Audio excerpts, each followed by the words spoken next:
International Fight Week is coming up on us quick. It is the July UFC 317 pay-per-view, and since Dana White and Hunter Campbell and that matchmaking team isn't doing their jobs, I will do their jobs for them. I'm going to be matchmaking the entire UFC 317 main card and throwing in the prelim headliner as well. So 6 fights I got for you guys. Let's jump into the main event. Magomed Ankalaev versus Alex Pereira, the instant rematch for the light heavyweight belts. We know that it's not going to be Islam Makhachev versus Ilia Topuria for the lightweight belt. That's off the table now that JDM won. Islam's going to be moving up to welterweight to get that belt as well. And we've heard reports that the UFC did in fact ask Alex Pereira to fight Magomed Ankalaev for UFC 317. And honestly, crazy to say, it's kind of an underwhelming main event if you ask me. Just because we thought this could be Islam Topuria, we thought this could be Dricus du Plessis versus Khamzat Chimaev, or it could have been John Jones versus Tom Aspinall, and none of those three seem to be happening, at least not at UFC 317. I know DDP Khamzat is going to happen later this year, but yeah, so I think it's likely to be this light heavyweight title fight, the rematch of Ankalaev Pereira. I know Pereira wasn't happy about the negotiations and whatnot and was raging on Twitter, but I think this is probably going to be a fight, and it's still a great fight to make. Pereira could always get that knockout and reclaim his belt, so I'm going to be going with that for the main event. Co-main event, the one we all want to see, Ilia Topuria. Who's he going to be fighting? It's not going to be Islam, so it's going to be Charles Oliveira for the interim title fight at 155. Like I said, Islam's moving up to fight JDM at welterweight. That leaves an interim title fight for two fighters to participate in, and that, of course, is going to be Ilia Topuria. And if you ask me personally, I think Arman should be getting the shot at lightweight, but Islam's moving up. And it could be Ilia versus Arman, but I've heard rumors time and time again about Ilia versus Charles, and it's probably definitely the more fun fight, and that's what the UFC will probably make in the end. So Charles versus Ilia, an absolute banger. No doubt this is not going the distance. Absolutely no doubt at all. Ilia probably will get the KO, if we're being honest, and be the lightweight champ. So that's what we got for the co-main. We know Ilia is fighting on International Fight Week. He's already started this camp. He's bulking up to lightweight. So that's what we do know. It's unfortunately not going to be against Islam Makhachev, though. That's the unfortunate thing. But Charles Oliveira versus Ilia Topuria is definitely not too far of a step down.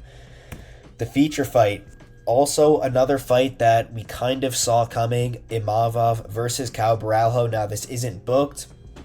However, we've heard multiple rumors about this potentially happening. We see Robert Whittaker got his matchup versus Rainer de Ritter, so he's kind of out of this fight. So if this fight does happen, that would leave Israel Adesanya to rematch Sean Strickland, and that would kind of take care of the top of the middleweight rankings. And of course, Khamzat would be getting the next title shot. If Khamzat doesn't get the next title shot, and it's one of these two guys, then there you have it. But this fight would make a clear number one contender and would guarantee the winner of this fight a title shot. No doubt the winner of this fight is getting a title shot. Imavov is already in the top three. Borralho probably around 5 or 6. Both guys on win streaks. Imavov coming off a knockout of Israel Adesanya.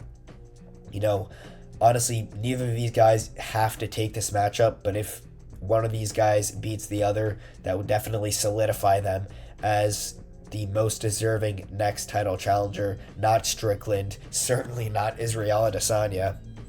And unless Rainer de Ritter beats Robert Whittaker, you could say maybe him, but he wouldn't be jumping the line over the winner of this fight. So this is an absolute banger at middleweight, and definitely some big implications for the division and the future of the title.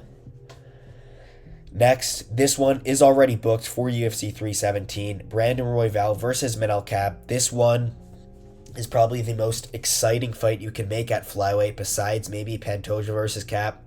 Manel Cap is the most entertaining flyweight on earth. We've seen his past few performances, I guess not the Makayev one, but Asu Almabayev, Bruno Silva, he's styling on them. He's looked better than ever. He's the quickest he's ever been. He's got some showmanship in the ring. He's emoting on these guys. He's really trolling them inside the cage, and he looks so good doing it. And you have Brandon Royval, who has fought for the belt recently. He's fought the best of the best, beat Brandon Moreno, fought against Alexandre Pantoja. This fight was already booked as well. Somebody pulled out. Brandon Royval did pull out.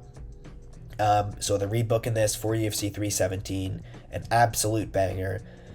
Gonna be, hopefully it's 5 rounds. There's gonna be a ton of strikes landed, 100 plus for each guy, at least if it's 5 rounds.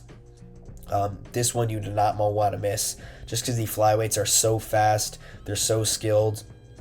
You barely even see what's going on, and somebody's getting wobbled, throwing a spinning back elbow. If you haven't seen that, Kai Kara France versus Brandon Royval, that moment in the first round, absolutely crazy, but that's what this fight could go like.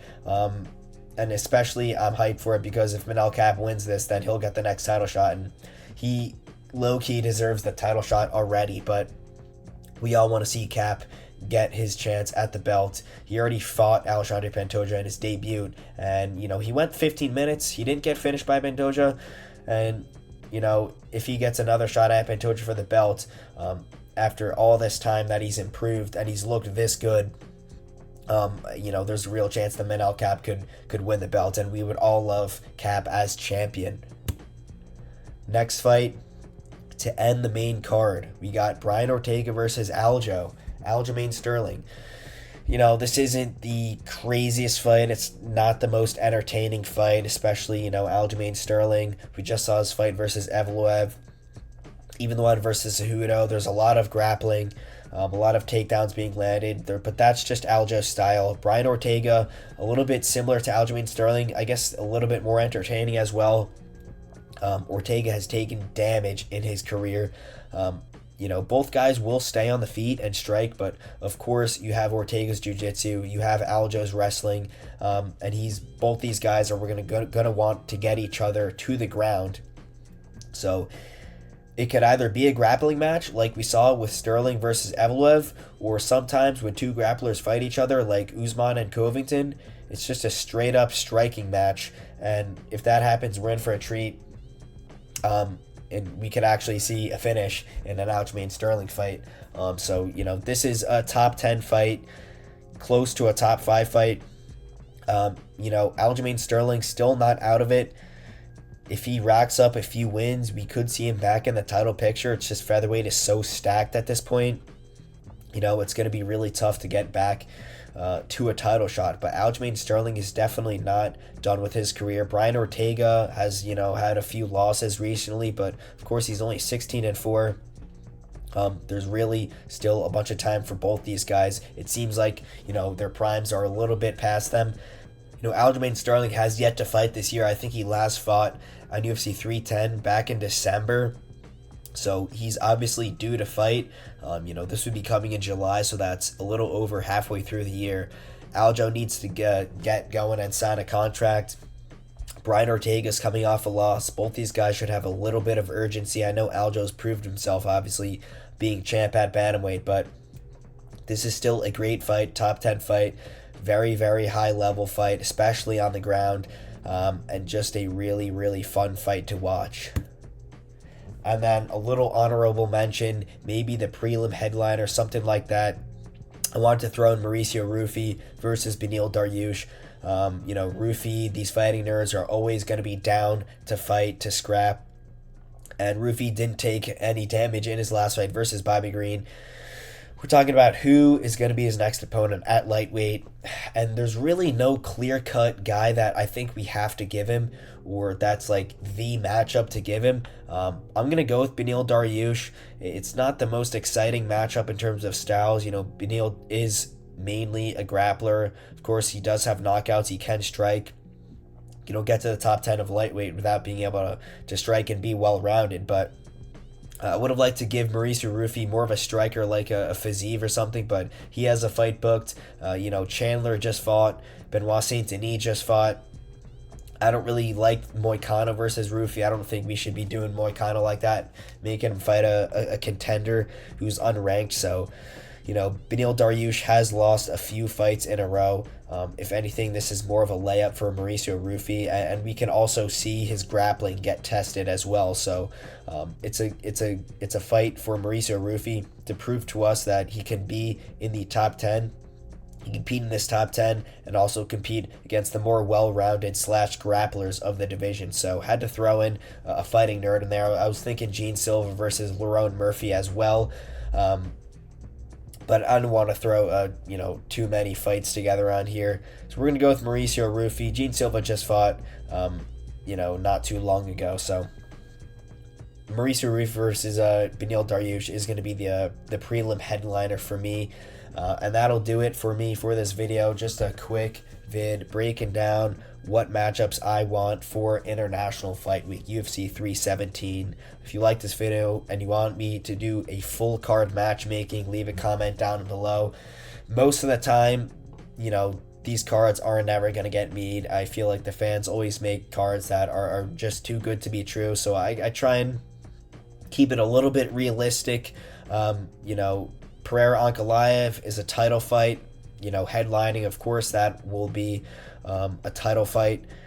Charles Ilya Topuria will probably happen. Imavov Bralho will probably happen. Just, who knows if it will be on International Fight Week. Royval Cap is booked for Fight Week. Ortega Sterling is a matchup that has been talked about for some time now, and I'm just throwing that on there. International Fight Week. Featherweight is a deep division, top 10 matchup. Two well-known, very high-skilled guys. And then we got to throw in the Mauricio Rufy prospect, hyped up prospect in lightweight to headline the prelims. So tried to make a well-rounded main card, throwing some prospects, some veterans, and some just absolute barn burners for you guys. So I don't expect this card to be this good, but I feel like we're always disappointed unless it's something like UFC 300 or an Abu Dhabi card. But that'll do it for this video. If you liked the video, please drop a like, comment, subscribe. I'm trying to reach 100K subs by the end of this year, and I'm a little bit shook by the amount of progress, the amount of time it is taking me to reach 100,000 subscribers. It's taken a little bit longer than I would have hoped for, so please drop a video. Get me at least 10 subs, guys, please, and that'll do it for me.